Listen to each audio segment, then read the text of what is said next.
Edhe njerëzit sot nuk i kushtojnë shumë rëndësi shëndetit të shputës apo gjymtyrëve të poshtme, e cila pastaj fillon edhe zinxhir duke shkuar deri te pjesa e qafës.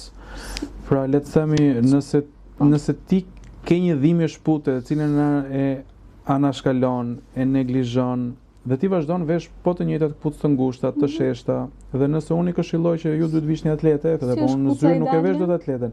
Këpucë ideale nuk di të them nëse mund të gjenerohet një këpucë ideale, por që të paktën me rrezik më të vogël. Të paktën atletet komode të cilët kanë një farë trashësie ose më saktë një amortizim goxha të mirë, që këmbët të flerë rehat, mos të jenë të ngushta.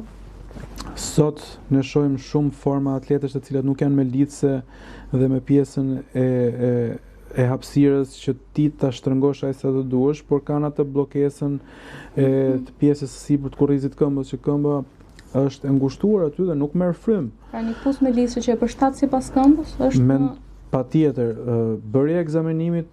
Pastaj nuk po futemi tek problemet e shputës, por po themi tek mënyra se si ne ja anashkalojmë dhe keq shkelja në vazhdimsi si pasojë e terrenit ku ti je, këpucës ose qoftë edhe problemet të shputës, mund të shkojnë probleme të gjurit. Dhe problemet e gjurit mund të shkojnë në probleme të kolonës, dhe problemet e kolonës mund të sjellin edhe problematikat e qafës. Tani përqindja është shumë e vogël që dy ekstremitetet, shputa dhe qafa, të ndikojnë kaq drejt për drejt se ç'po e them unë, por në kalimin e kohës me patjetër që mund të ndikojë.